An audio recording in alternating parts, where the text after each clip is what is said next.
নমস্কার। আচ্ছা, যারা আমরা অপটোমেট্রিস্ট বা অপথলমোলজিস্ট তারা চোখের যে পাওয়ারটা দেন তাকে রিফ্র্যাকশন বলা হয়। এরর অফ রিফ্র্যাকশন, এই এরর অফ রিফ্র্যাকশনকে বিভিন্ন কাঁচ দিয়ে ঠিক করা হয়। এই রিফ্র্যাকশনটা কে প্রথম আমাদের পৃথিবীতে বলেছিলেন? যিনি বলেছিলেন তার নাম উইলব্রোড স্নেলিয়াস। যে স্নেলিয়াসের নাম আমরা সেনেল চার্ট হিসাবে যে নামকে আমরা বারবার আমাদের কাজের ক্ষেত্রে দেখতে পাই।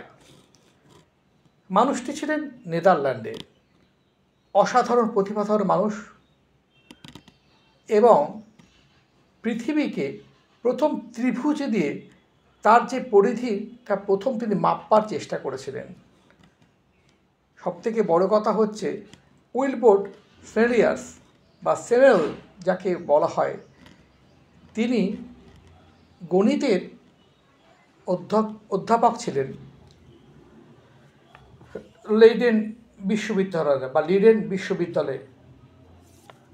এই প্রতিভাধর মানুষটা, যার আবিষ্কারে আজকে অপটোমেট্রিস্ট বা অপথলমোলজিস্টরা কাজ করছেন, সেই রিফ্র্যাকশনটা তারই আবিষ্কার। মাত্র 46 বছর বয়সে এই মানুষটা মারা যান। আচ্ছা, এই যে চোখের যে ফিজিওলজি বা ভিশন ফিজিওলজি যেটাকে বলা হয়, আমরা চোখে যে দেখতে পাচ্ছি কি করে, এই কথাটা প্রথম কে বলেছিলেন? এই কথাটা কিন্তু বলেছিলেন একজন গণিতজ্ঞ, একজন জ্যোতির্বিদ ও একজন চিকিৎসক। তিনি ছিলেন আরবের, তার নাম ইবান আল হাইথেম। তাকে অনেকে আবার আলহাজেম নামেও ডাকতেন। এই মানুষটার দৌলতেই আমরা চোখের যে ফিজিওলজি বা ভিশনের যে কী করে চোখ মানুষ দেখতে পায় চোখের মধ্যে দিয়ে, সেটা কিন্তু জানতে পারি। তিনি প্রথম বলেছিলেন পৃথিবীকে, আগে যেমন ধারণা ছিল চোখের মধ্যে লাইট দিয়েই আমরা বাইরের পৃথিবীকে দেখছি, তিনি বললেন না, বাইরের লাইটই আমাদের চোখের মধ্যে প্রবেশ করছে এবং চোখের মধ্যে যে বিভিন্ন ধরনের অংশ রয়েছে, তিনি রেটিনার কথা অবশ্যই বলতে চেষ্টা করেছিলেন বা বলেছিলেন, সেই রেটিনার মধ্যে দিয়ে আমাদের ব্রেনে সেই দৃষ্টিশক্তি আমরা দেখতে পাচ্ছি।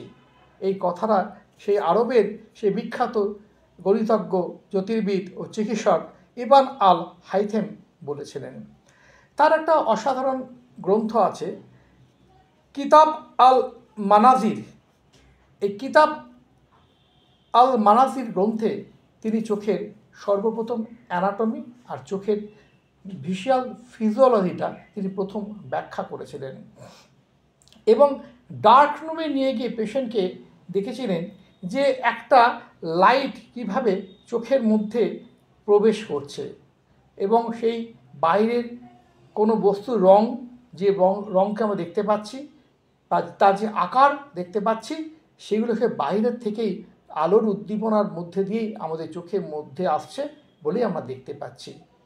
এই বিখ্যাত মানুষগুলোর কথা আজকে আমরা প্রায় বিস্তৃত হতে বসেছি, কিন্তু এদেরকে ভাঙিয়েই কিন্তু আমরা খাচ্ছি। আচ্ছা, আমরা যখন আমরা অ্যামব্লোপিয়া ট্রিটমেন্ট করতে যাই, তখন আমরা যে ওই অক্লুডার ব্যবহার করি, এই অক্লুডারটা প্রথম কে আমাদের শিখিয়েছিলেন জানেন? তিনিও একজন আরবের মানুষ। তার নাম ছিল থাবিত আল আরহাম রান বা থাবিত আলহাম রানি। থাবিত আলহাম রানি সর্বপ্রথম অক্লুডার চোখের অ্যামব্লোপিয়া ট্রিটমেন্টটা তিনি প্রথম করেছিলেন এবং এই ট্রিটমেন্টের মধ্যে দিয়ে আমরা জানি অ্যামব্লোপিয়া একটা বাচ্চাদের খুব কঠিন একটা চোখের সমস্যা। দীর্ঘদিন ধরে অ্যামব্লোপিয়া থাকলে চোখ বসে যায় বা ঘুমিয়ে পড়ে, কিন্তু ভালো চোখকে যদি আমরা সে অক্লুডার দিয়ে বন্ধ করে দিয়ে দেখাই যে চোখটা বসে যাচ্ছে বা অ্যামব্লোপি হয়ে আছে, তাহলে কিন্তু সেই চোখটা আস্তে আস্তে কিন্তু তার দৃষ্টিশক্তি চলে আসে।